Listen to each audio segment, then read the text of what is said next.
Hello, my friends, Evolutionary Energy Arts family. See, now that's what a contrail looks like. That's what a contrail does. It dissipates, it goes away. And of course, mostly everybody here has a really good idea of the difference between chem and contrails. So I hope you guys are all doing really well. Just another absolutely gorgeous day. I'd say we're probably somewhere around 70, 72, and absolutely pure blue skies. Just incredible. I have to share with you guys, I mean, the thing that I want to really kind of talk about right now more than anything, honestly, is just how damn good I feel. I feel so amazingly good. So good. I mean, this has been a huge change in my life. And yeah, part of it is that I'm in, what feels to be the best relationship I've ever been in. And so, I mean, that is part of it, but it's not that high that you get in a new relationship. It's much different than that. And I think the biggest thing is the fact that I feel like I'm completely on the path I'm supposed to be on. So I'm being really true to myself. And, I wasn't always true to myself. And it's been an unveiling. It's an unraveling, where we let go of things that no longer serve us. And as I said that, I just saw something go fly by the camera that, I will take a look at. And, you guys, please keep doing what you're doing, man. You guys are awesome. Thank you for spotting all the things that we're seeing in the skies around us. And we are not alone by any means.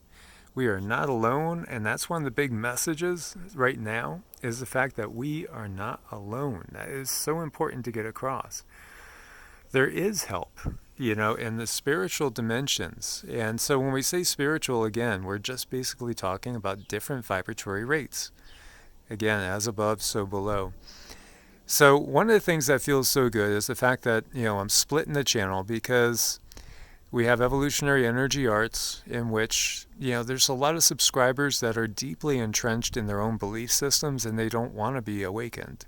They don't want to have anything intrude upon that. And that's fine, because everybody comes to their own understanding of themselves and their universe around them at their own pace. That is totally, totally fine. Yet there are so many people that are waking up and recognizing the power our minds have, the power we have, and who we are, because we are just these amazingly powerful spiritual beings. We come from a different place than this. This is not home.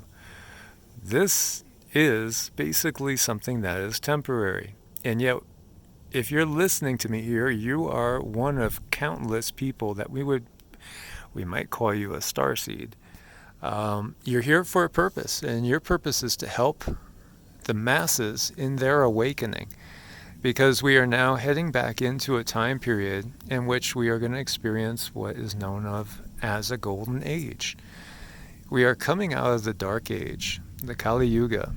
And so darker energies, unenlightened energies, have been those energies that have been in control of the reality of this planet. And that is all changing completely now. Things are going to all new places. And of course, our reality is basically like a spiral. And so while we have been in this section of the galaxy before, it is different this time, and it's different every time. Each time it's different. That's why it's a spiral. It's not a perfect circle. It's a spiral. And spirals can ascend and they can descend. And both things have happened in our consciousness and in our lives and our beings and our journey. So we are yet again on a path of ascension. And not everyone is ascending at the same speed and at the same rate. This is very much an individual journey. Yet we are taking this journey also as a collective. And so what we say, think, and feel does influence not only those in our immediate circle, but the entireness of our entire reality. And so I want to share with you guys just how good I feel right now, and it's just been building. I didn't recognize that some situations that were less than optimal were that in my life. There were things that I was doing that weren't being true to myself. Again, I let the left brain think logically instead of my higher self channeling this energy down from above. And it's always been there. It's always been there. For a while, I've had a hard time speaking of spiritual truths that I've known deep down, and some of it's, for fear of loss, of loss of friends, of loss of resources, because when you talk about things that you know are true and they really come from the heart and you really don't care about money and monetary situations, but you're still in this matrix, then you basically end up suffering for it, so to speak. And it's just one of those things. I will not sell my soul for anything, for any cost, or any relationship as well. We should not do that. Yeah, I've shared with you guys before. Before I did this, I was a manager in retirement, many retirement communities.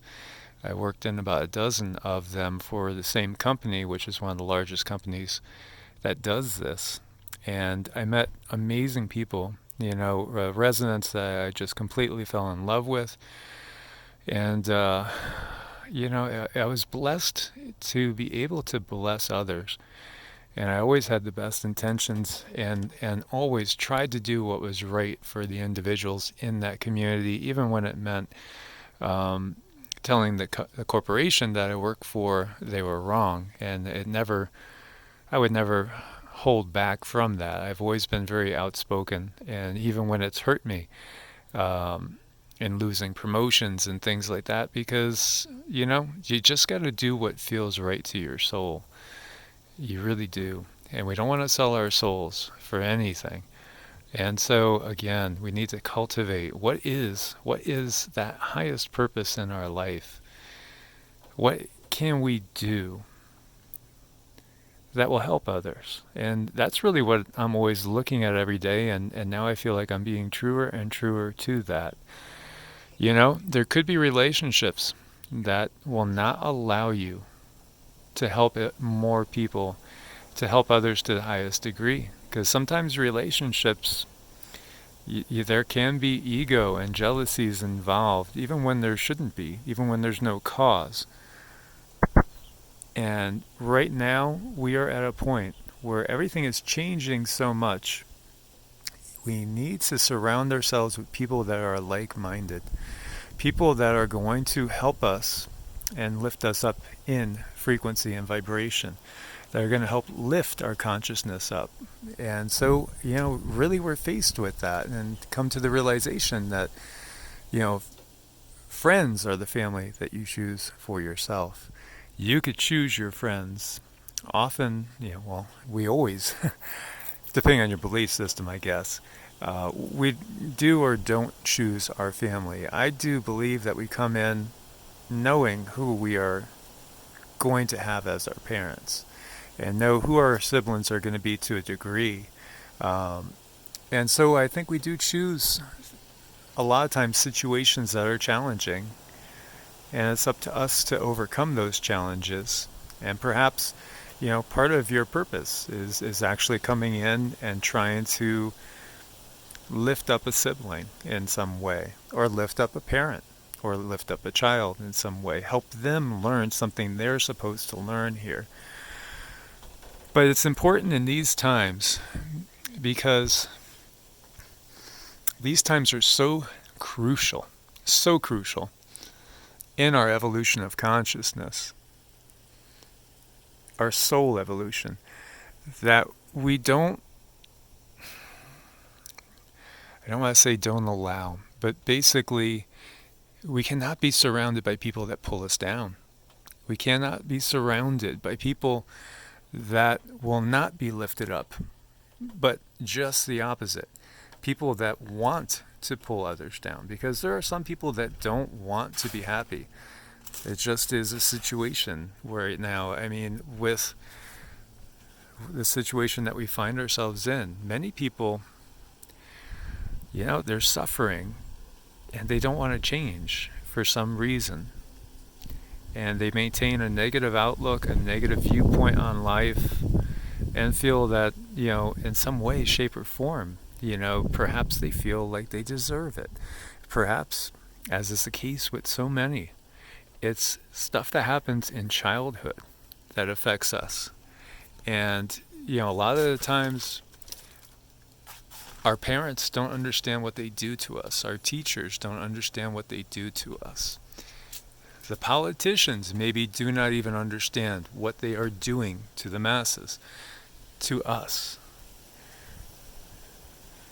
And those things can be critical, and they can be very hard to overcome unless we are surrounded by like-minded people that really do see the beauty in life that's all around them, that do see the potential, that recognize that we are here to make a difference. We are co-creators in all this. We have not only a voice, but we have a power in this. And we don't have to accept limiting beliefs, limiting belief systems. We don't have to accept any of it. We are free to make up our own minds, and we are free to actually create our own path. And when we get in that path that we originally had in mind for ourselves before we came here in the first place, everything will start to flow, and you'll feel a peace in your heart, and you'll feel a love that is beyond understanding. It's amazing how good you can feel. And it doesn't revolve around things, not at all. And it doesn't revolve even around the idea of having to have certain relationships at certain times. As I have a few friends right now that are in a period of their lives right now where they envision themselves a certain way, with a partner, and perhaps they're not with a partner right now. Yet there's something to be learned from that. Always lessons in that when partnerships end before a new one begins. We have to get in touch with ourselves instead of just, leaning on somebody else to support us. We must get in touch with ourselves first, and we must learn, what is the direction I'm supposed to go in right now. Because these are absolutely critical times. And it's really, in my opinion, the most critical aspect of this is our spiritual evolution, our soul evolution, our growth. And that's why we're here, because challenging times give us the potential. They sometimes give us the catalysts for amazing new growth. Incredible growth that if we were living in other times, we might not be able to fully experience. So, as the Chinese say, may you live in interesting times. Well, we definitely do. These are some of the most interesting times of all. And we are blessed to be alive in them. So one of the things that I was doing personally that was going against really my higher self was, again, I went back to eating meat. And everybody has their own choices to make. Just because I wanted to put on some muscle and I wanted to get lean, and that's what's always worked for me in the past. But as I've shared with you guys, for the majority of the last 25 years, I've been mostly vegetarian. And what I recognize is that, there are benefits to diets and different ways. Vegetarianism has its benefits. Eating a paleo diet or a ketogenic diet has its benefits. Eating a vegetarian paleo keto diet has its benefits as well, or vegetarian keto. However, the food we take in affects our consciousness. It completely affects the way we feel and even the way we think. And truly, if you do eat lighter, you will feel lighter for the most part. And that is one of the things that I'm noticing the most. And because I feel lighter and because I feel happier, my mood's better, my energy's better, everything is better. So it's more about the consciousness part than just the simple breakdown of nutrients and looking at macros and micros. The other thing too is in these times, we are getting more energetic. Everything is changing. Our vibration is quickening. Honestly, I really do think that as a society we vastly overeat as well, and we don't allow ourselves time to basically give the system a break and allow yourself to cleanse as well. So I'm going to do some videos, quite a few going in depth more on intermittent fasting. On the spiritual side of that, we're going to look at breatharianism as well. Not saying that everybody needs to become breatharians, not at all. But just looking at really what role does food play in our life and how it can affect our consciousness as well. So my friends, as always, like, share, subscribe. Thank you so much for your support on Patreon and Ko-Fi as well. I look forward to your comments. Share what you're doing. Share what you're feeling. This is your forum. God bless. Namaste.